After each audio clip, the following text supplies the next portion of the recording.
Thank you so much for joining our first episode today. My name is Brenda, and I appreciate you guys watching.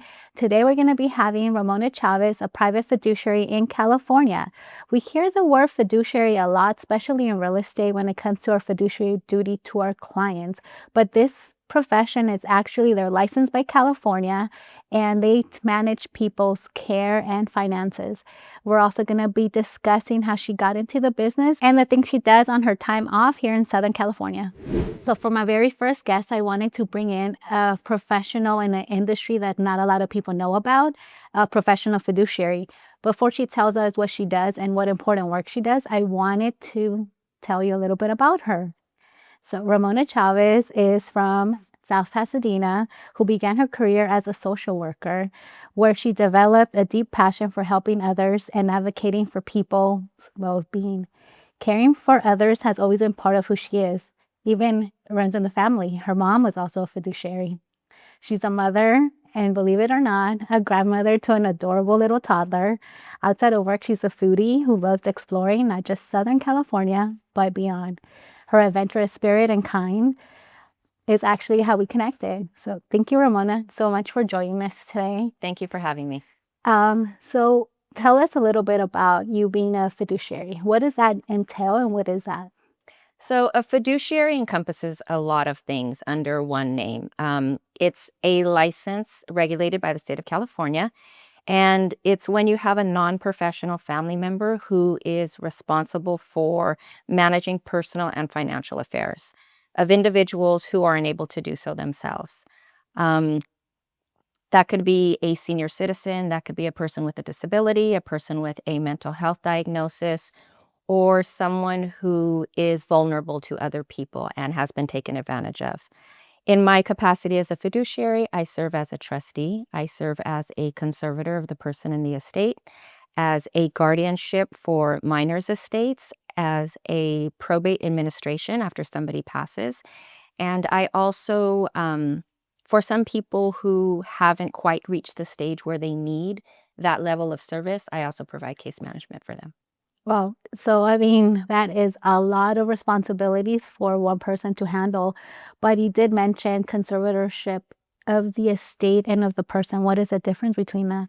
So conservatorship of the estate, the court appoints you to be responsible of somebody's finances and property, things that they own.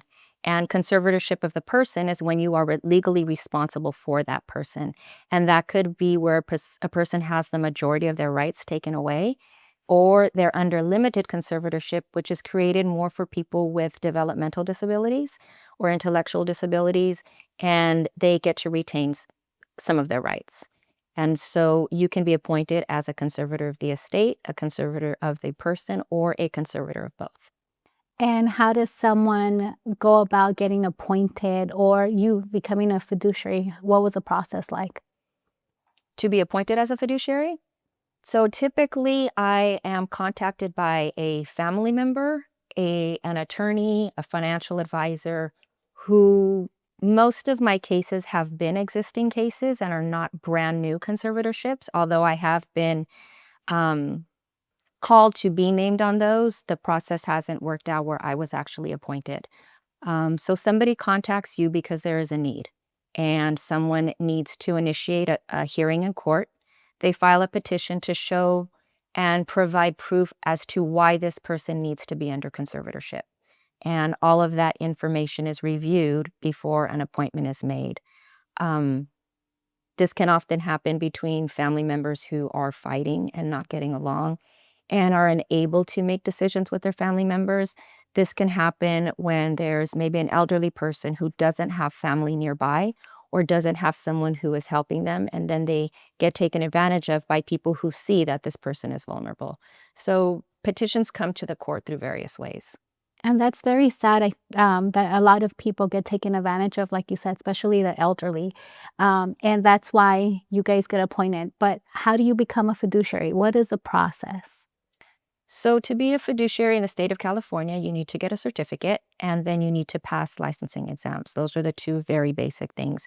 You obviously have to pass a criminal background clearance, and also you have to be able to be bonded. And bonding is a type of insurance. So if I'm responsible for somebody's money, it's insurance that's in place. If I did anything wrong, the bonding company can recover some of the funds or some of the assets that that person has. Um, Personally, I became a fiduciary. My mother was a fiduciary. She was a sole practitioner. She was doing geriatric care management, and a lot of her clients were ending up being conserved, and they were being conserved and appointed to a professional fiduciary. And she felt that if anybody was going to step in and take that role because the person had reached a stage in their life when they needed it, that because she had been the care manager and providing assistance all along, that she would be the person who should be doing that. She knew the people, she knew their situation, she had already developed the relationships.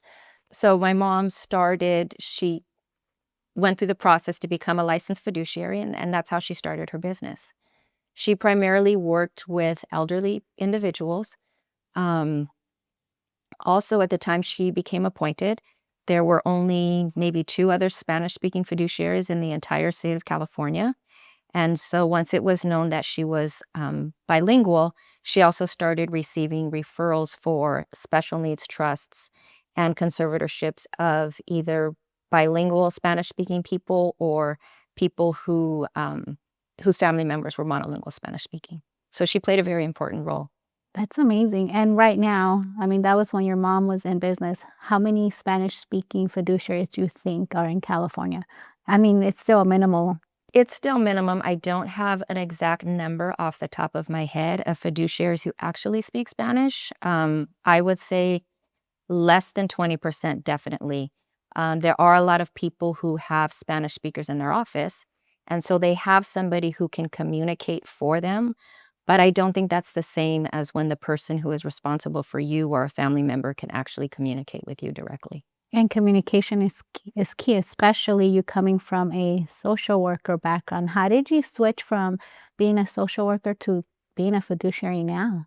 My mom was ready to retire. I had worked with her throughout her career in various aspects in her office, but also when she was appointed with the Spanish-speaking clients, I took on the role of like case manager for those clients. So over the years, I was the one who was meeting with these people directly and communicating with them and helping them navigate this situation that they were in. Most of those families had a family member who became incapacitated or severely disabled due to some type of injury, whether it was from birth or later on. And so there's a lot that goes into play when you become responsible for a child or a family member who is going to be completely dependent on you. And when she decided that she wanted to retire, she asked me if I was interested in taking over her business. And honestly, I at the time I wasn't. She had wanted for us to work together and build her practice together, but I loved the career that I was in. I worked in public child welfare, and I wasn't interested in what she was doing. But when she posed the question to me, I really had to think about what would happen to this legacy that she created. What would happen to these families who I had built a relationship with for many years? And so that was the primary driver in my decision making to assume the role and take over her practice. And that's something that you just said, like the legacy that your mom had built, and you saw the relationship you created, and you cared about their clients enough that you took over your mom's business. Absolutely. That really was one of the, like I said, one of the primary reasons. These are people who I knew, and I mean, it's possible I could have said, "No, I don't want to. Let me go interview a whole bunch of fiduciaries and try to find these people the right fit." Um, but I don't know that someone else would assume responsibility for them and care about them and their family members in the way that I would. And so I just decided to do this. And this job takes a lot out of you because you do care about your clients. Is this a 9 to 5 career, or what would you think if anybody who's interested in looking into possibly becoming a fiduciary? What are the expectations of the time that you give your clients? It's not a 9 to 5 career. I mean, you can take care of regular business 9 to 5, bill paying, banking, property management, all those types of things. unless there's some sort of an emergency. But when you work with people, you need to be available to them. You need to be available for them and their family members. And unfortunately, with the population that I work with, emergencies happen. People find themselves in crisis, and it doesn't necessarily need to be a serious crisis that you or I would consider a crisis, but to my client or their family member, it's a crisis. And I make myself available to them 24 hours a day, 7 days a week. With the exception, that they know that if I'm not available, I'm not available and they have to wait. But I make myself available to them as much as possible. So you have to be a property manager at this point. You said property manager. So really your job, you do a little bit of everything because your clients might have properties. So what is what is a misconception that people have about your career or conservatorships, because that has been on the media a lot. So what is one of the misconceptions?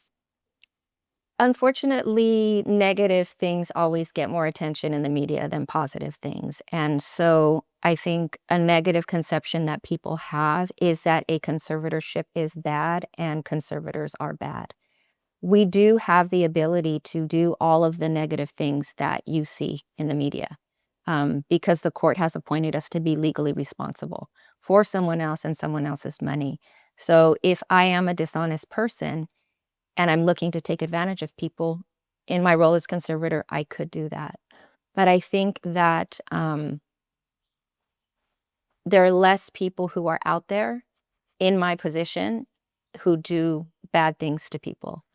Um, so I think the perception, if you think all conservators are bad or all conservatorships are bad, you do have a misconception, because that is not the majority of the people in this field. I think that you can encounter, as with in any business, people do their jobs differently. People come into the business with different experiences. So I would say I have a bias. I have a social work background. So I bring all of those skill sets into this work as a fiduciary, which is different than someone who, let's say, had a financial background. And that's a great point, because if someone's in a financial background, they have a different experience. But with you, with social worker, you already developed the human development and the need and what your clients need. And I think you look at them in a different perspective, which has helped you in your career. I would say has helped, and also sometimes it doesn't help. I've had experiences where I've been contacted by, let's say, a bank, and the bank has been named trustee, and they're looking for a successor trustee for whatever reasons.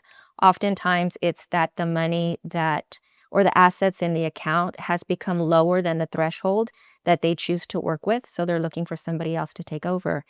And in conversations with the person who's making the referral, I'm getting their prescription description, and that's a financial background description and an overview of this person and their circumstances. And so I have said yes to cases that I had a different understanding once I actually met the person. I see needs differently. I've been trained and have been doing what's called a biopsychosocial assessment for years. So when I walk into somebody's home and I start to interact with them, I'm going to see maybe 1,000 more things than somebody with a financial background will see. And like you said, it creates a lot. I see my clients, they're human beings. They deserve to live their life the way they would like to, as long as it's safe for them to do so. And so I will go out of my way to make sure that that happens for them, even if it means that I'm creating a lot of extra work for myself. Extra work for yourself and extra stress. Do you even have time for yourself, for your needs? Sometimes it doesn't feel like that. I think if you talk to fiduciaries or attorneys who work in this field, we are always taking care of other people.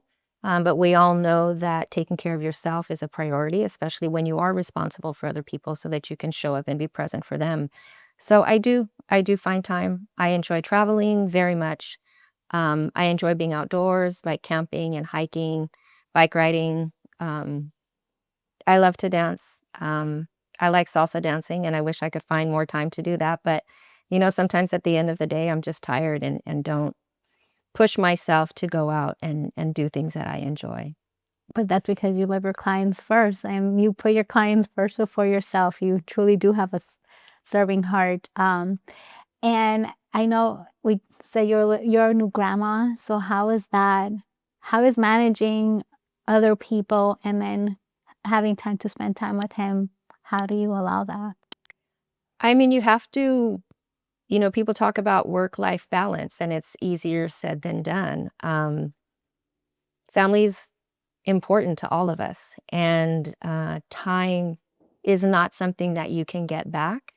And so there are times when I'll find myself, if they ask me to, babysit or spend time with him, I will put my work aside and make that time for him because, I mean, it's a joy. And then you get back to the hustle of your work and other Sometimes, accountants. sometimes not. So who oversees fiduciaries? Because this is people would wonder, like, how do you get managed or who looks at what you're doing? So like I said, I'm licensed by the state of California. Every year I have to do continuing education and my license has to be renewed. And there's a lot of questions that are on that license to make sure that what you reported the year before is still current and that there's nothing happening that could be a risk to your clients. They want to know if anybody has filed a court action against you in your current position as a fiduciary. So the state is reviewing that on an annual basis. A lot of the clients that I have are appointed through the court. And so, for example, for conservatorship, after the first year, you file a petition and an accounting every 2 years to make sure that the petition is appropriate for that person. And the court reviews every dollar that is spent and every dollar that comes in and make sure that there's nothing of concern in that accounting. And then that's also how I get paid for those cases.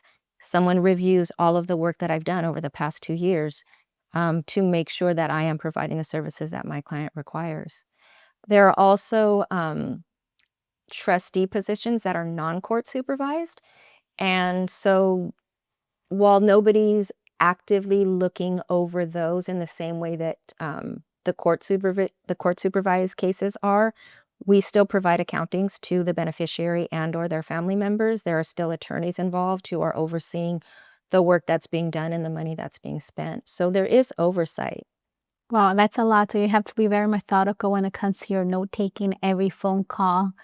So how do you do that? If you say you're available 24/7, how do you take those notes or how do you keep track of all your accountings with different clients? I use a case management a case management system. So that helps to keep track of client information and all of the work that I do. Um, I also have office staff that assist me. I have somebody who handles all of the bill paying for my clients, and then I have an office manager who comes in and manages the files, the mail, and anything else that needs to be taken care of that I can't take care of on my plate. That's a lot. So you have to have a team. And as far as if your clients own property, so you have to employ what property managers, realtors in case they need to sell, or how do you handle that? Do you have a team? Yes, I think all fiduciaries will tell you that to be successful, you need to have a good team in place. You need to have accountants that you work with. You need to have financial advisors when your clients have money to invest. You need to have realtors to call when there's property to sell. And like you said, also property management. There are all sorts of aspects that while I am responsible, I can't do everything for myself. So you have to have people in place that are good at their end of the profession so that you can coordinate things for meeting your clients' needs. That's that's good that you have a team. What do you think is the toughest part of your job?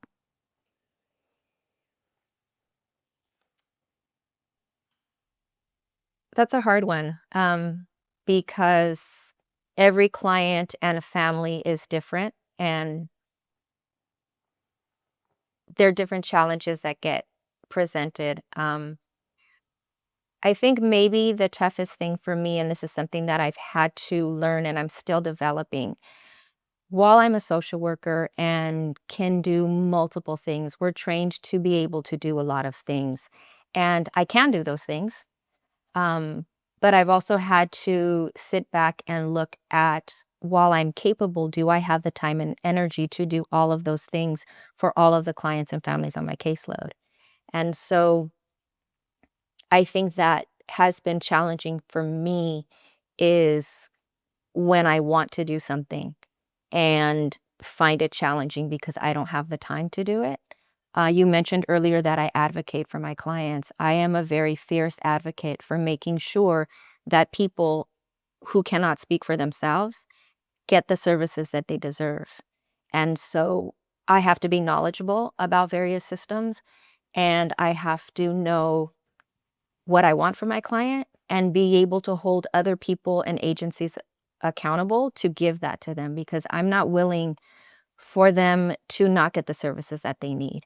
And I think often when people are working with government agencies or systems, there's a bare minimum that's considered acceptable for them. And people in positions, they show up and they do their job, but there's a lot more that they can do. And so I think I want everybody to do their work the way that I do mine, so that holistically my clients really do get to lead full, productive, happy lives to the best of their ability. And see, I commend you for that because not a lot of people feel that way, where you go the extra mile and you care about your clients and you want the best for them. What's the most heartbreaking thing that you've experienced while being a fiduciary or even a social worker? I mean, I think with a fiduciary, it's heartbreaking to me when somebody doesn't have family who's available to help them. You know, we have parents, right? And parents have their children, and oftentimes children step in as their parents get older and start to lose physical ability, cognitive ability. And so a person in that situation has their family in place and they step forward and they hopefully take good care of them. I think it's very, very sad when people have nobody and they are left to age and, for lack of a better word, deteriorate in isolation, which causes them to be in a place of vulnerability. But also, you know, these are the last years of their life and they are living it alone. Um, I also find it heartbreaking. I have several clients with mental health diagnoses. And fortunately for them, they have government benefits or services that provide them with some place to live and provide them with people who take care of them. But sometimes that's not enough. Sometimes they end up hospitalized. Sometimes they end up having to move. Um, and it's just hard for me to go through that with them. Um, and alluding to what I was saying before, it's hard for me to work with other people knowing that there's sometimes are things that could be done to prevent it, or even if we couldn't have prevented a hospitalization, I would have liked to feel that we did everything we could, and that was the last result, not that people sat by and watched something happen at the expense of my client's well-being. and that's an interesting point because you said sometimes they have money to go to different places where they're able to move. But a lot of the time, people with disabilities may not be getting the financial help. So, where do you come in with that? Or how do you navigate if there's not a lot of funds? Um, well, fortunately for some people, like if we're talking about people with intellectual disabilities, there's a federal program called the Regional Services that ensures that they will have housing, that they will have people to take care of them. And they also, through Social Security, whether it's SSI, the supplemental security, or the disability insurance, there's funding in place for them. So hopefully, in those circumstances, people are getting at least their basic needs met. Um, but we're talking about basic needs. So sometimes, is that really enough for people? You know, is that the standard of care and the quality of life that people should be living? You know, sometimes it's not. Um, so unfortunately, like with anything else, when a client does not have a lot of funds, it makes it challenging. It makes it extremely challenging. And then you have to go through, obviously, like your accountants to make sure your client has enough funds to pay their bills, their upcoming bills, right? Yes. So I'm responsible for ensuring that all of their bills are paid. I mean, this is a very challenging job and career. Um, let's say somebody wants to get in contact with you. How would they go about that? How to find you or other fiduciaries? So there's a professional organization in California. It's called PFAC for short, Professional Fiduciary Association of California. You can go on their website and do a search to find fiduciaries in your area. You can narrow the search depending on what you're looking for. If you were going to look for me on their website, you would look for Ramona Chavez. My license number is 1111, so you can also verify through the state of California that my license is in good standing. I thought it was very interesting when I was looking up your license that your mom's number was. My mom's license number was 111. So yeah, they just added that extra one. No, this is amazing. And what is the best thing about your career, about your job? I think it's just being able to be present for people. Like I said, a lot of the times I come into play after the fact, but if people are thinking about and capable of planning for their future, I'm somebody who can be put into place ahead of time. There's a lot of things that you can do to prepare for this type of situation. Obviously, not when someone has an accident. I'm not talking about something like that, but just in terms of parents who have children, whether they're aging and older, whether they're just starting out their family. You can plan your estate. You can put things in place. You can set things up so that there's documentation of what you want to have happen and who will become responsible for those things at the point in time that you're not able to. And how would they prepare for that, having those documents in place? They would contact an estate planning attorney and go through their assets and talk about who gets to make decisions for them financially and for their health care if they're no longer able to. And if they cannot find a neutral family member, that's when they start contacting a fiduciary? Yes, I think that oftentimes people want to name their children, and it's understandable why somebody would do that, but it also can create unintended consequences. You have family dynamics. Let's say you have 3 children and there was always the favorite child, and that favorite child gets named. You really are putting that person in a role that's unfair to them and their siblings.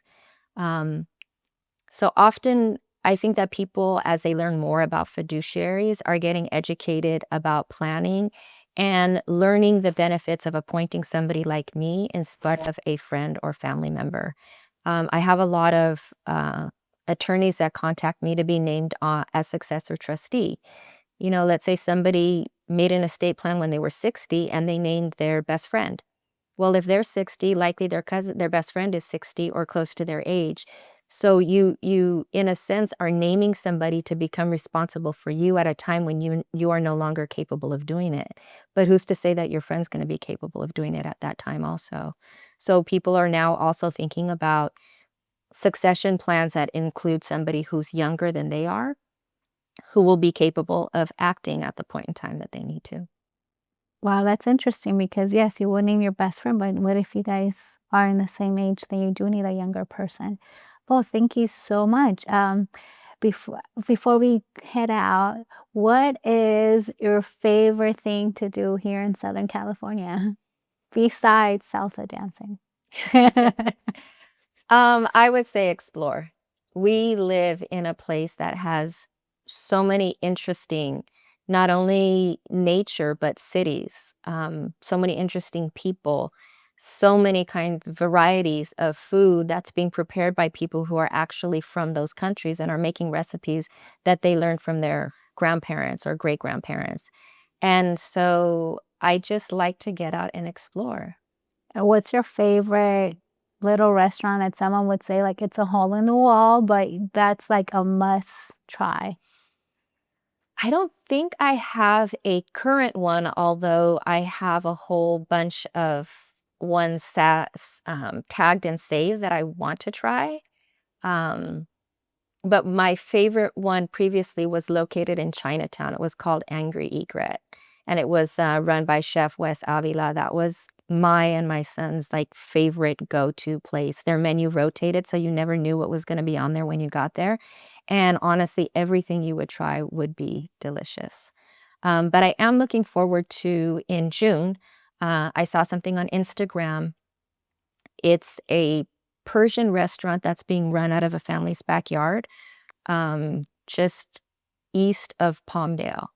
And so we made reservations, and we're going to go try out some Persian food. And if you look at the pictures, it looks delicious. Don't ask me the name of the place because off the top of my head, I don't remember it, but it should be amazing. No, see, that's interesting that even in California, you're going to be eating at a restaurant run outside of someone's backyard, which is something new that it's being implemented. And yes, we're going to have to check out those little Hidden gems. hidden gems in LA. Thank you so much, Ramona, for joining me today and for giving us such important information. Thank you for having me. And I hope if anyone finds themselves in a situation where they do need a fiduciary, to remember that it's not just all of the negative press that you see. You can take your time, you can interview people, you can meet them, and you can make a choice for yourself.